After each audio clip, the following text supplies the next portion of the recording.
Today, you guys get to hear from a two-time Olympian, a U.S. Olympic trials winner in the heptathlon, someone who did track and field in college and was excellent at it, while also being just as good, if not debatably better, in the sport of soccer at the exact same time. I'm speaking with Annie Kunz today on the Running Effect podcast. She has a remarkable story, as I mentioned. She was an all-SEC forward for Texas A&M while also competing in track and field for Texas A&M, ultimately deciding to go professional in the sport of track and field.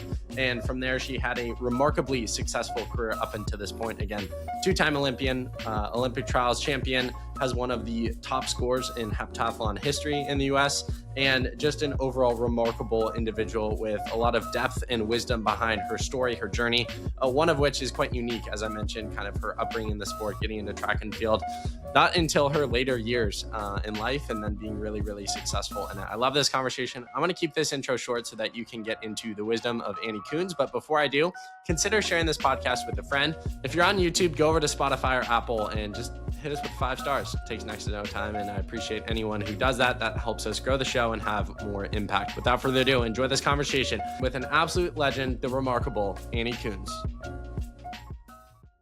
Annie Kunz, welcome to the Running Effect podcast. A lot of times you go back and forth with the formalities. I can tell from seeing some of your content, you are a deeply minded and just thoughtful individual. So we'll just dive right in. First question for you.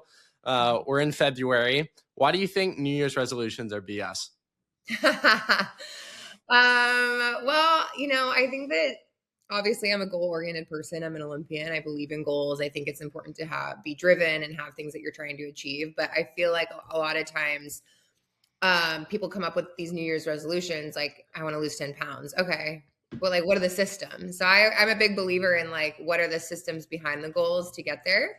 So I made a post recently about this because I'm like, what are the day-to-day tasks and habits and things that you need to implement to get to your goals? So I'm bigger on systems versus just New Year's resolutions. I think they're kind of BS. What would you say are the biggest systems that you've implemented, whether in your life or in your training, that you feel like have had the biggest bang for buck compounding returns? Yeah, I mean, I think when I started my journey as just decided I wanted to pursue it professionally, and that first year, a transition year out of college is really tough. I think a lot of times, especially in a sport like track and field, where if you don't stick around with your college coach, you kind of are like on your own, and it's big transition period. So those first 2 years were really hard because I don't think I had any systems put in place up until that point. When you're in college, everything's taken care of for you. Your travel, your habits and things are kind of, you're forced into it because your coaches are just telling you to do it, or you're with the travel team. And so a lot of things are just taken care of for you. And I just didn't feel like I had that foundation up until that point. I had kind of just ridden on, just raw talent. I didn't really have to like put in the work in my mindset and my new nutrition. My body changed a lot those first 2 years as a professional also. So I just didn't have like healthy systems in place to help me. So finding coaches that, in the areas that I was struggling in. So I found my, someone to work with my nutrition on, and then I had my like mindset coach. And I always say those are the two things that helped me implement the systems that allowed me to become an Olympian. And so like the day-to-day stuff would be like meditation. I would journal a lot. I had a performance journal. So I was tracking every single thing emotionally and physically in my training. So cues, obviously things I'm working on, but also like tracking how I'm walking into that training session, and then evaluating how I did throughout the session. Did I emotionally crumble? Did I not? So just really tracking the things that worked and didn't, because then you can see the progress. You can also go back and look at, okay, this is what I was doing when I was performing really well. Okay, this is what I was doing when I wasn't performing really well. So it just gives you data. And I'm super regimented with the nutrition protocol that I was following, or that I follow, and just my way of eating, my supplements, my sleep, just really having like a daily checklist of things that I knew were in my control that would set me up for success. For you personally, you mentioned that kind of long list of things you were doing mentally and physically. I'm very curious for you. Did that take a toll, like emotionally or mentally, specifically as you're in the latter part of your career?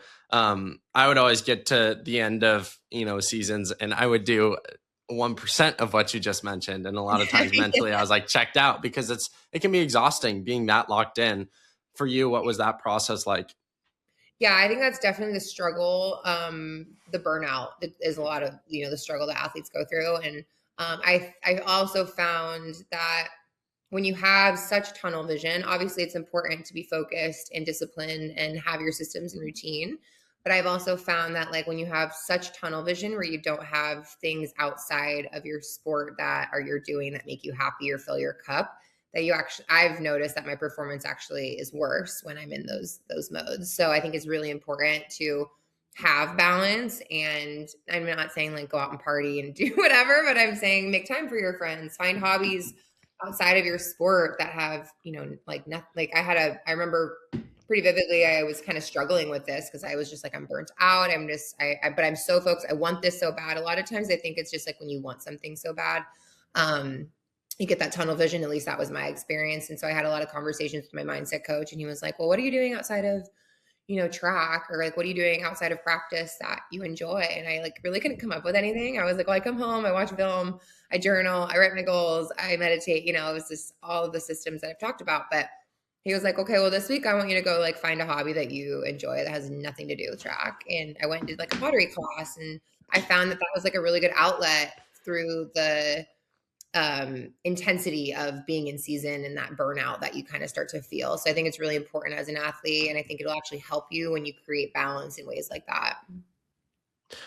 I want to, we could go so deep down these rabbit holes, but I want to take us back a second and talk about something that I've never discovered in the 700 episodes of The Running Effect, which is you talk to athletes all the time and they play soccer and they run, and it's in high school and a coach forces them to pick one.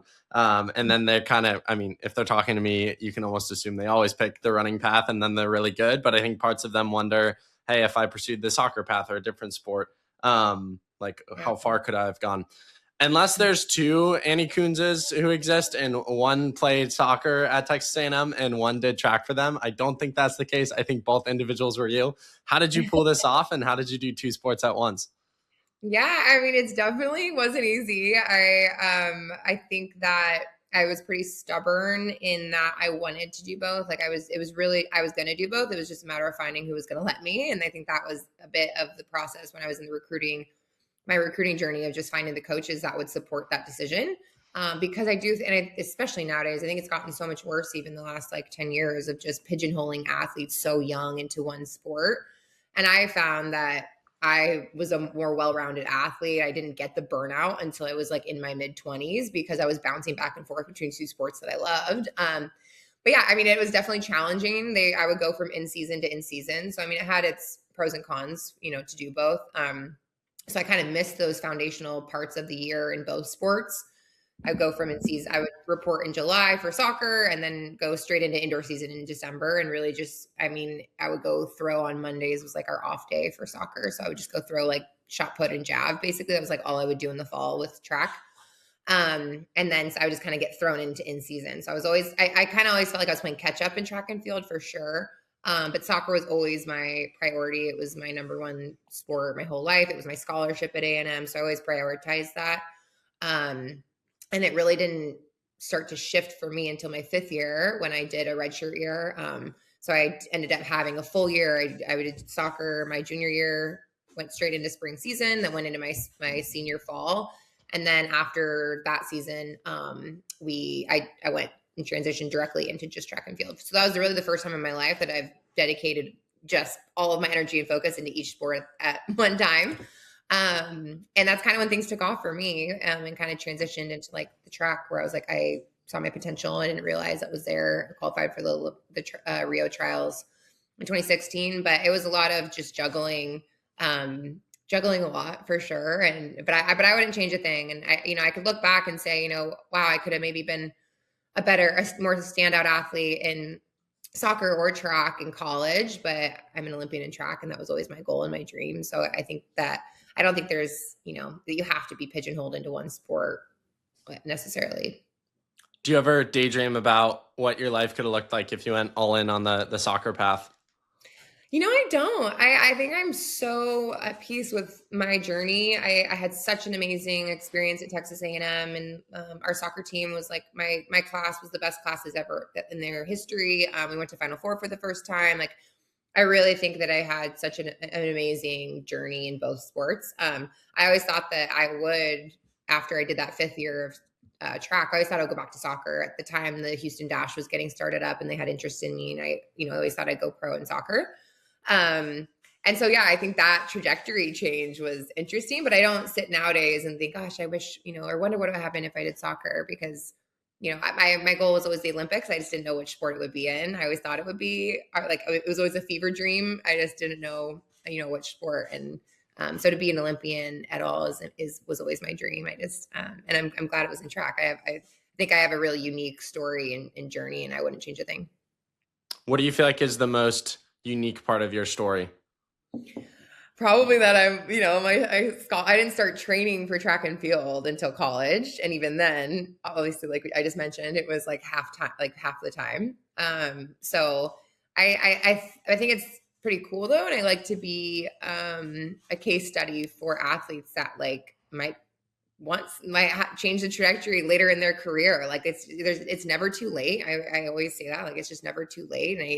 And I think that my story is pretty unique in that I was kind of a late bloomer in track and field, especially the heptathlon. You have to, obviously, it takes so long to hone in 7 different events. So I think that's probably the most uniqueness of my story, is that I was always the soccer player that ran track. And then that transitioned obviously into becoming a track Olympian. And I even go back and I asked my college coach, college track coach, a few years ago when I went back and visited, like, did you ever think that I'd be the one that like became an Olympian? He's like, hell no. Like, to be completely honest, like, no, I didn't. So I just think I'm a bit of like an underdog story. And I'm very proud of, my work ethic and my discipline and my mindset and my systems that I've implemented to compete with women and girls that they're more talented than me. I was never, I wasn't always the most talented. Even in college, my training partner was always better than me until my 5th year. And so it's never too late, I think, is the piece of my story. I think that's pretty cool. Let's double tap, Annie, on the talent piece, because I hear a lot of people say that, and honestly, full transparency, I myself have said this, so I'm excited to be proven wrong maybe here. Like, work ethic can get you, I think you can take a kid with good work ethic, and I think you can take them D1. I think I've always thought to get to the Olympics, unless it's a very rare example, which you might be one of those, I think you need some talent to get you there. Yeah. What's your take on sort of the talent gene versus hard work, and how do you view your story in relation to the dance and the marriage between talent and hard work in relation to the Olympics? Yeah, I mean, I think that obviously Olympic level, you need a certain level of talent. And I obviously, you look at my accolades in high school, like, I was a talented athlete. I always had that. My dad played professional football. My genetics have helped me. Like, that's just the truth of it.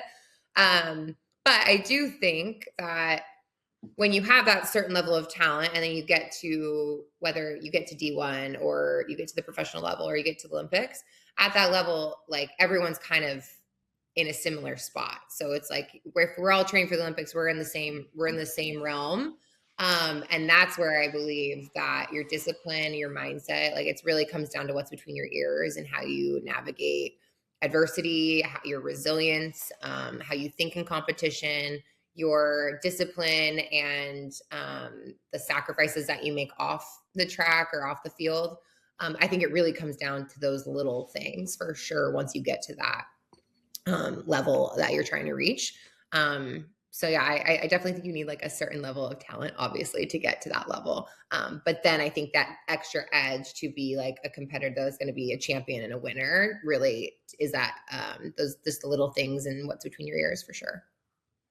What would you say is the biggest difference between like high level training for soccer, which I know you are part of, obviously, Texas A&M SEC school, they were legit, versus whether it was your training in college for track, or even more specifically, like training to be an Olympian in track, and also the heptathlon, like the most badass event in track and field, in my opinion, in terms of like training. It's a way different, like most people who are on the podcast or listen to the podcast, it's like high level, 5K, 10K marathon.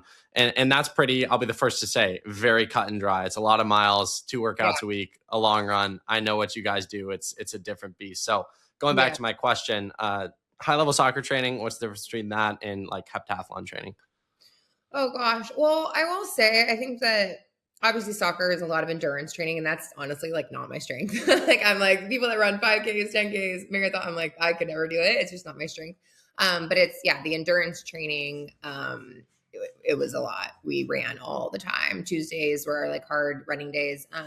But I will say I think that the biggest difference between soccer and track, soccer is a lot of like reaction and you're quick thinking. It's you don't even really have time to think because you're just moving and you're kind of just your subconscious is just taking over.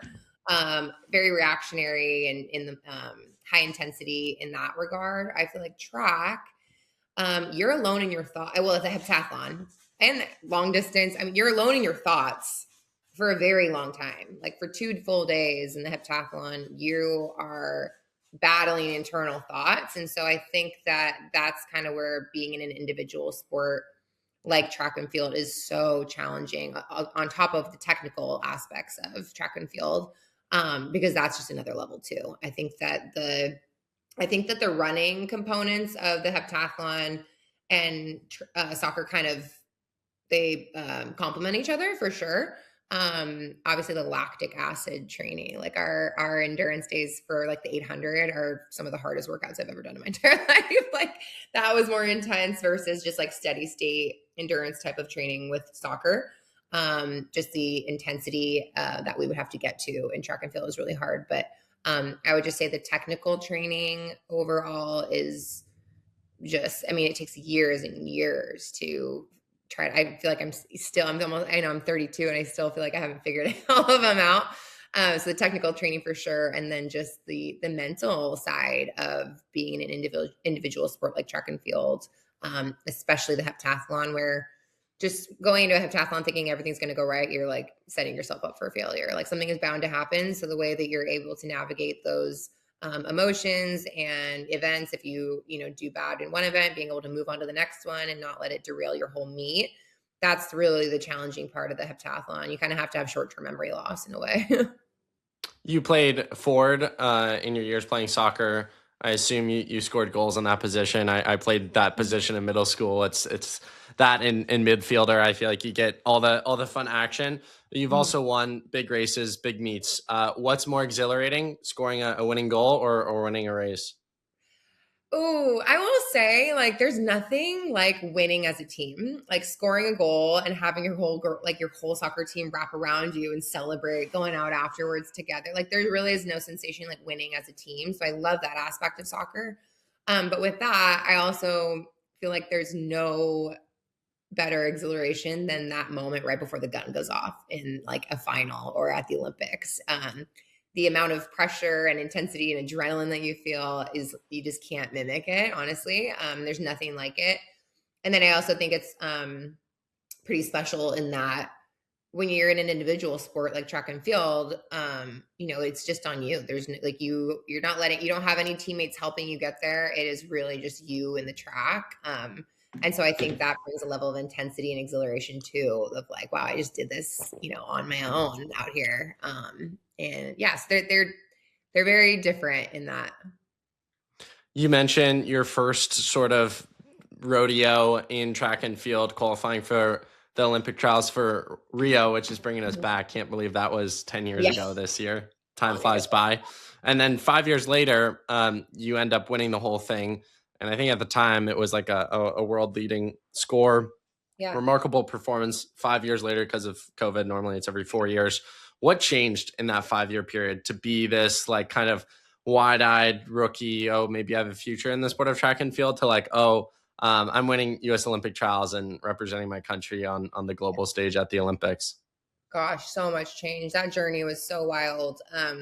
Like I mentioned earlier, my first 2 years as a pro was really tough, and I had to find, coaches to help me get there. And so I think that was the biggest thing.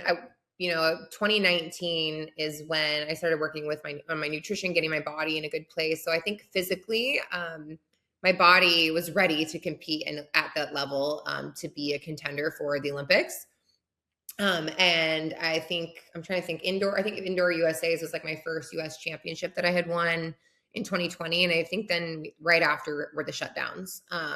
And so that was like really challenging time with COVID. There was talks of like the Olympics getting canceled, and that got me kind of where I first started struggling with like my mental health, and got really depressed, which I'm sure we all kind of got depressed during COVID. But that got me in the door to therapy, and that got me in the door to a mindset coach. So that was the thing that really, up until that point, I was like, okay, my body's ready. I'm ready to compete physically with everyone, but my mind wasn't there yet. And I would still kind of crumble in competitions and things. And so I just really needed to work on my mindset. I started working with him for that full year leading up to the Olympic trials.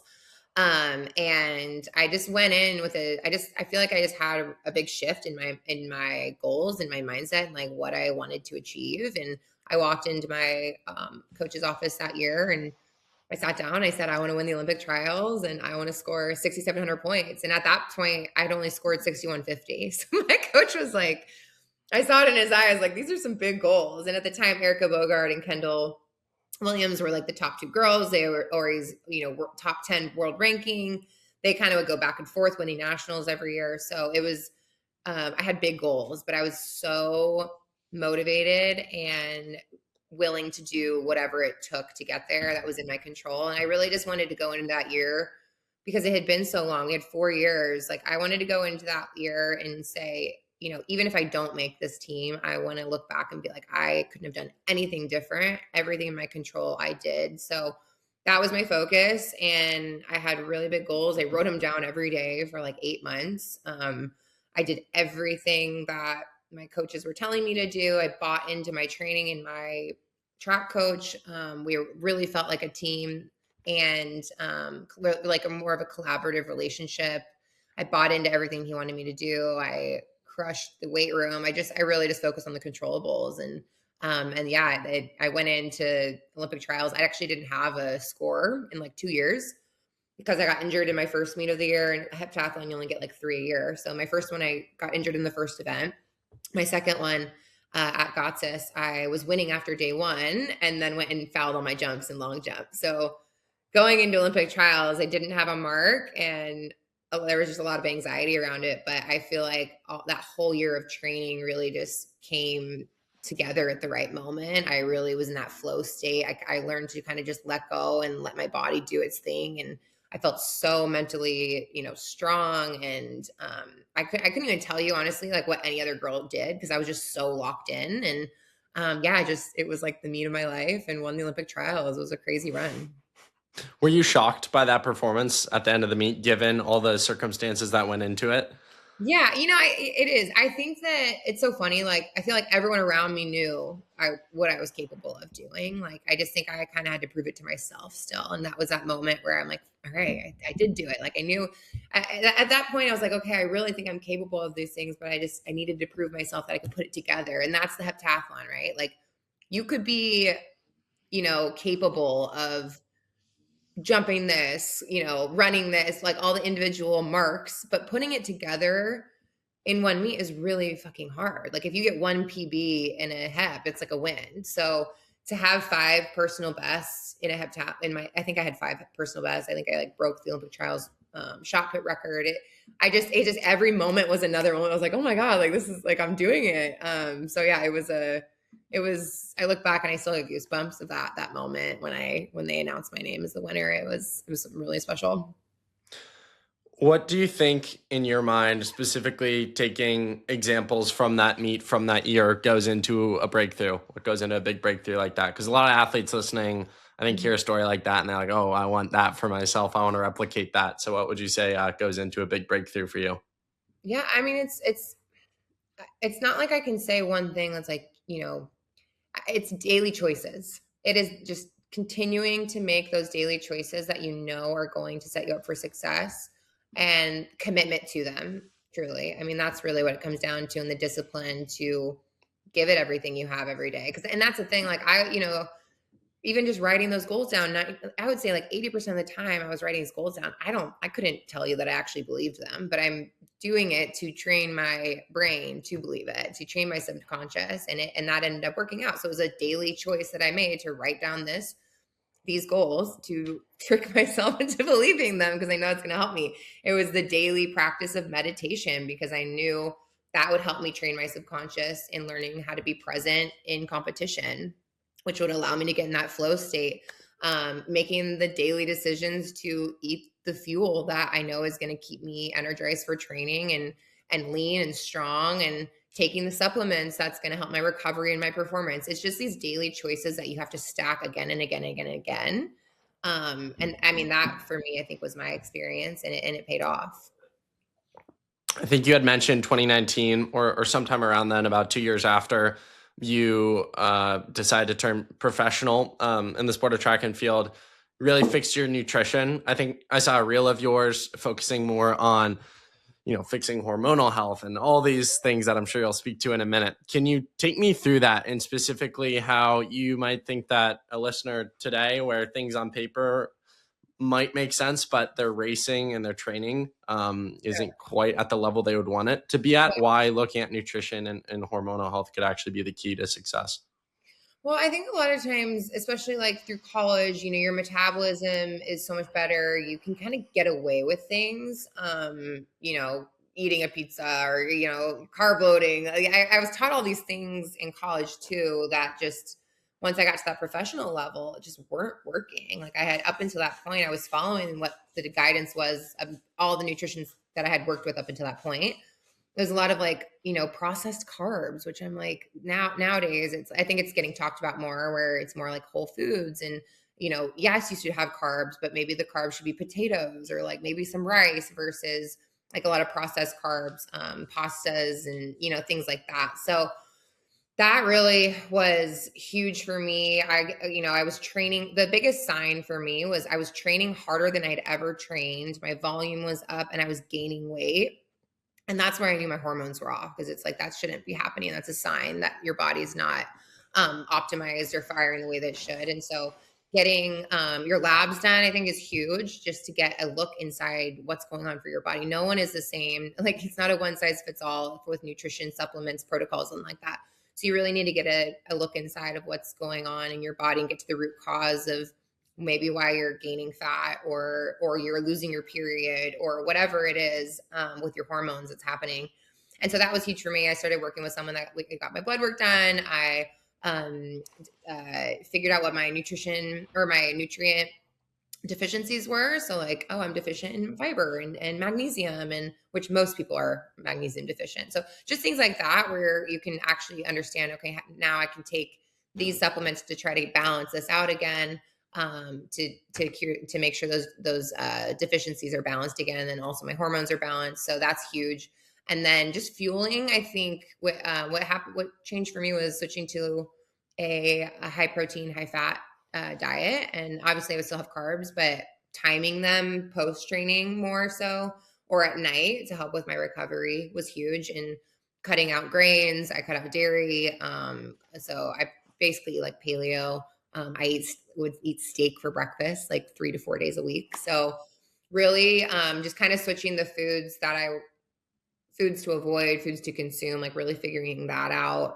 And then kind of dropping the processed carbs and grains really made a huge difference for me. I know you have some sort of coaching program. I'll let you elaborate on it here, kind of taking the things that you learned in your career and helping other women reach their fitness goals. What have you learned in that process of working with other people? And going back to your favorite topic, New Year's resolutions, so many people have the desire and the goal to be healthier. And I know we have a lot of like moms and people who listen because of their kids being athletes, and they themselves can neglect that portion, which I think is where what you do comes into play for those people who kind of have that mindset shift of like, oh, I need to take better care of my body, this thing that I exist in, that I live in. So what advice would you have for people out there who are new to their fitness journey and see someone like you and they're like, okay, I want to be like that. I want to take the steps in action to get to that place? Yeah, I mean, I just think that when you prioritize, obviously I don't have kids yet, and I can only imagine how hard it is when you have kids and you know, your needs kind of get right at the bottom of the totem pole. But I just think that I truly believe that when you prioritize your health and your mind and give yourself even just an hour a day to get some movement in, you're going to be a happier mom, you're going to be a happier wife, you're going to be just an overall happier person because you're prioritizing yourself, you're feeling better. Like, just to get some movement or fuel your body right. I think that was the biggest thing too. Like even just with my journey, once I just learned, I think a lot of women don't know what, or they think they're doing, you know, what's best for their body, but they aren't. So like they're like, I'm eating healthy. I don't understand. So a lot of it is just there's so much information out there too, and so I think just working. My advice would be if you are serious about you know your health and your wellness and that whole journey in fitness, I would really advised to get a coach in some area, whether it's like a personal trainer, if you whether you want like a nutritionist to help you. Like that's been the biggest thing for me because you need someone to kind of help you hold you accountable and just give you the real tools that are going to work for your body. And that's kind of like I said, just getting your blood work done and really understanding what your body is needing is probably the number one step for sure. And then just having someone to hold you accountable, check in on you. Hey, how are you feeling this week? How is the meal planning going? Hey, how's your energy levels? I think that is the biggest thing. And because I think especially women and moms, you know, they're kind of the go-to person for everyone else. So I think they need someone to support them in that area. And that's kind of been my motivation. What I'm doing is just creating a community to kind of do just that. Yeah, a lot of people like yourself have this remarkable athletic career and then they ask themselves the question like what's next? How do I take the tools that I had as an athlete, the experiences, the stories, the coaches, everything, the training and implement it whether it's coaching through mindset or physically or start a business venture or product. For you, how have you kind of gone about that thought of okay, what's next for me in my career and what's the sort of next chapter of impact that I want to leave on people? Yeah, I mean, I think with my journey and, you know, being an Olympian and, you know, a professional athlete the last 10 years, you have to be pretty selfish. You have to, like, you have to really just, everything is kind of second to my sport. I always say I've been married to my sport for the last 10 years. And so now in this transition period of my life, I really want to be selfless. And like, I'm very grateful for the people that have come into my life that have taught me so much and the tools and the resources that I've gotten from them that have improved my life and my ability to become an Olympian. They've allowed me to, you know, reach my goals. So if I can provide that, I feel like that's been such a gift to me. And that's my goal and my motivation now is to provide that gift for others and help them get to their goals. So working with younger athletes and mentorship, I've been doing, I have my app that I've launched. I'm like revamping it right now. I just ran like a challenge for a fitness challenge for 6 weeks, but I incorporated all of the aspects of my training with the mindset nutrition as well as like a workout program that I've really tried to, and this is kind of where I'm at in my life too. You know, I'm busier and I don't have as much time as I used to. I don't have time to train 3 hours a day anymore. And so really creating training programs for women that kind of like you said that probably played a sport and like kind of got out of it and want to prioritize themselves again but don't have a ton of time. So really taking the best aspects of my training in track and field and making programs that are achievable for anyone to do and get the results that I'm kind of used to. Also, that's kind of been my like this me navigating this time in my life is creating programs that can keep me at that level of expectation I am with my fitness and, you know, my body composition, all that, but in a normal person schedule. So in an hour a day. So that's been my motivation right now. And it's been super rewarding to get, you know, hear the feedback and just connect with, you know, other women in my challenge. We had like 100 people do my challenge. And I think just creating that sense of community is so huge for people. And that's been my favorite part of it. When you reflect and think back on your successful career in the sport, what's the best piece of advice you ever received and what's the worst piece of advice you've ever received? Ooh, best piece of advice I've ever received and worst piece of advice I've ever received. Gosh, I'm trying to think of like bad advice that I've gotten. I mean, probably the worst advice that I got was like the nutrition advice that I had up until, you know, I was a pro. At that point, you know, processed carbs are great. Like eat the granola bars, eat the oatmeal for breakfast. And that was just it just did not fuel me properly. It didn't get me to optimal performance. So probably all the nutrition advice that I had gotten up until that point was the worst. Drink the chocolate milk. I'm like, don't drink the chocolate milk. I hate when I see nutritionists pumping that for athletes. I'm like, that is like sugar water. Like, please don't. And so, yeah, the nutrition advice is probably the worst. The best piece of advice, I'm trying to think from like coaches and things. I mean, probably that like, I can't remember who told me this. I think it might have been my college coach. I can't remember, but basically no one's going to believe in you more than you believe in yourself. And it really just does come down to you. And I think that's the point that I got to in my career too, is that, I was kind of coasting for a while, and I had to sit there and really be honest with myself. Like, how serious am I about these goals? And like, I was the one that had to go reach out and find, okay, I'm my mindset's struggling. I need to go find a coach. It has to come from you. And also I've had coaches that didn't believe in me the way that I sat down in my coach's office, like I mentioned, that year of the Olympics, and he wanted to be supportive, but I could see it in his eyes. Like, I could tell he didn't fully believe that I was able to maybe do the things that I was saying I wanted to do. So I just think that you're going to have people that, don't believe you as much as you can believe in yourself, and just to trust that and really just do everything in your power to get there. How big of a role do you think work ethic and belief play into an athlete's journey? And going back to the kind of Olympic conversation of how much talent you might need to make it there, how far do you think an athlete with the right belief and the right work ethic can go in the sport? I think as far as you want to. Honestly, I think those two things are huge.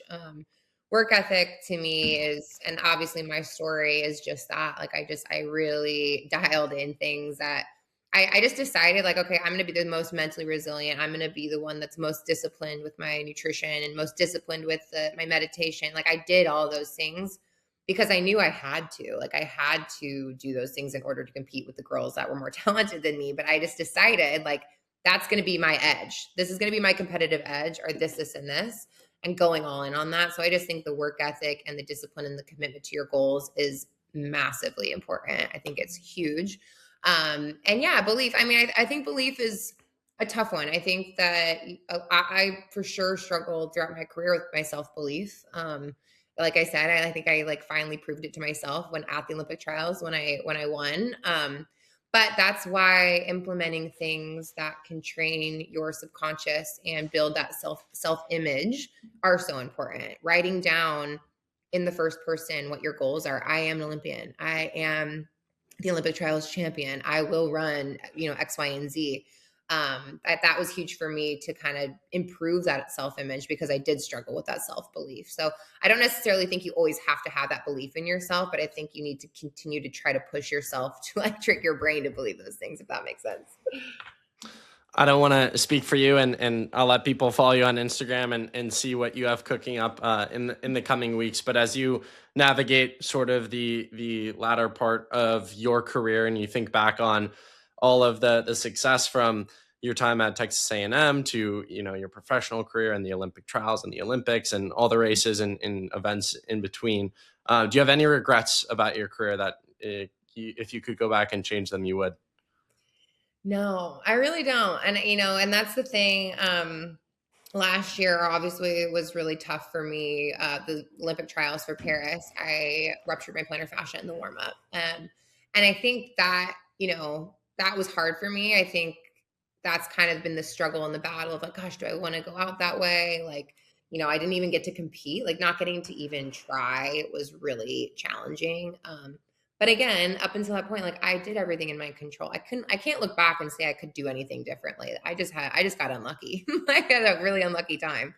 And I think also those moments that I look back in my career that were the most challenging, that I went through adversity with injury or COVID, those were the biggest moments of growth. And so that would be something too that I look back on, that I wouldn't change a thing with my journey and what I've been through, because I've grown so much. And yeah, you just learn a lot in those moments. I always say, like, God doesn't put you through pain to punish you. It's really for you to grow. And so I'm really grateful for every bump in the road and peak that I've had in my career. I wouldn't change a thing. I love that framing on the God piece. I've heard this sort of analogy that's always stuck with me, which is this man who like prays all these prayers. God, make me stronger, make me more patient, whatever it might be, make me more courageous. It's like we pray those prayers, right? God, make me more strong. It's like, well, how do you get stronger, right? You know better than anyone. You go in the gym, you lift weights, and it's really hard. Okay, Yeah. so if God gives you occasions of adversity, I think it depends how you view it. The pessimistic person would say, God, you didn't listen to my prayers. What are you doing? You gave me the opposite. But the optimistic person would say, oh, God is giving me things to actually test my strength, to grow it. You could say the Yeah. same for courage or patience. And then when I Absolutely. heard that, I was like, oh, that hits. That hits. Maybe I need to reframe my Absolutely. prayers. Yeah, and that just means he loves you because he's giving you the opportunity to grow and like how can I get stronger through this? What can I learn through this? And that was too, my story with the Olympic trials, at first I was like, gosh, God, like why? Like I don't understand. Like why is this happening to me? And I've later learned, a little bit after Olympic trials. My brother hasn't been a believer my entire life. I kind of found my faith a little bit more on my own. And he's more of like scientific brain, like black and white, just never really was a believer. Well, when I went down, I learned this after the Olympic trials, but when I went down in the warm up, my brother prayed for the first time, and that opened the door Wow. for his faith. He has a Bible in his car. He listens to worship music. He goes to church. He has a relationship with God, and so that to me, I'm like, I would go through that injury 10 times over again for my brother to have a relationship with God and find his faith through my pain. So sometimes you just never know what the why behind your story. And you might not know for a long time. You might never know, but there is purpose in your pain and just really being able to find that in those moments is huge. That's amazing. Thank you for sharing that story. That's a great testimony for you. You said, you kind of discovered your faith on your own. What was that faith and that journey walk like? And running's interesting because it's one of those sports where it's like it attracts all sorts of figures. Some people, if you have faith, it's very accepted.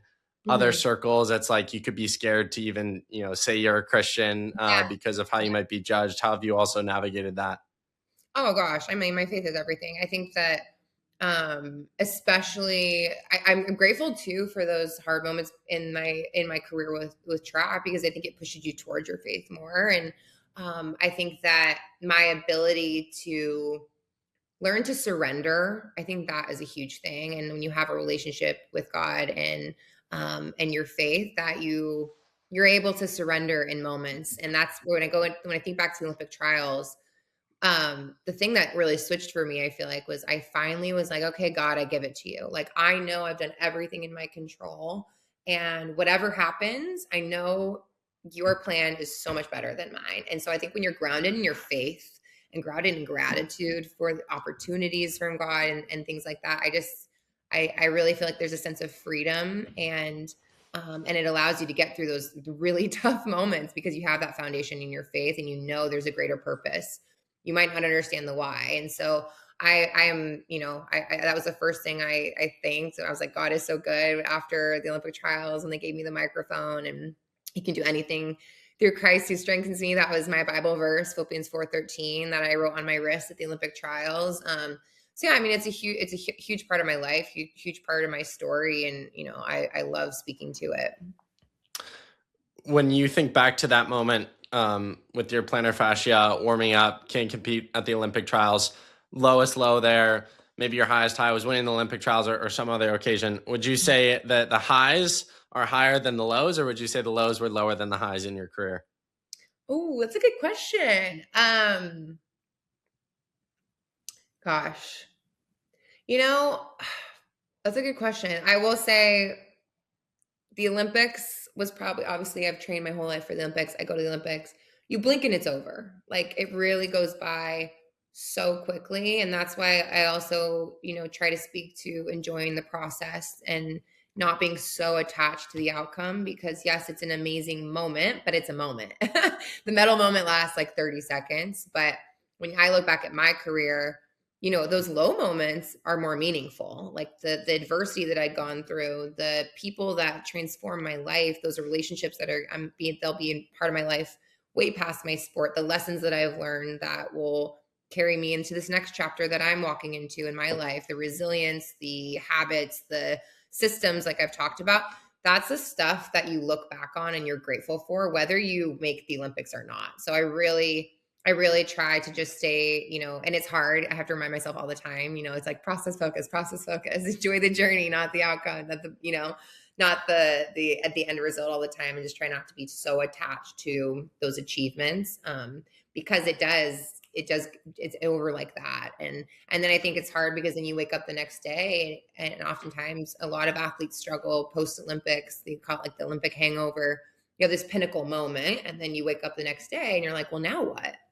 So I think just being really conscious of enjoying that process, and then also knowing who you are and your identity outside of your sport is really important. I don't know if that answered your question, but I kind of went on a little tangent there. That's great. That's great.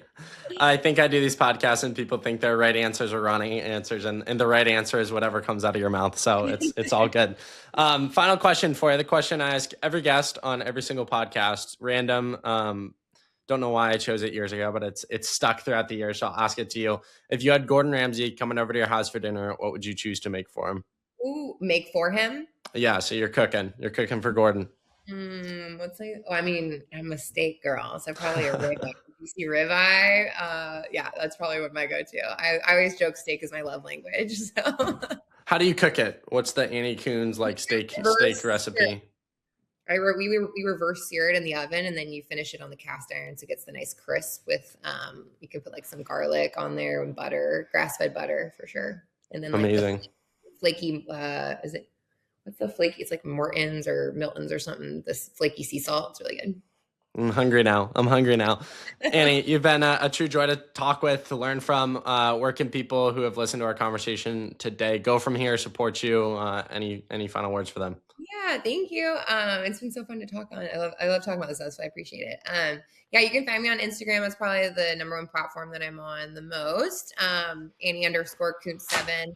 I'm on TikTok, but I'm still learning that platform. It's like I feel like a geriatric on there. I think my handle is AnnieKunz6703 on TikTok. And then stay tuned because I'm revamping my app, so I'll be announcing a lot of things with that in the next month for sure. Amazing. Annie, thank you so much. Thanks for the time. Keep crushing it, and look forward to more conversations in the future. Thanks, Dominic.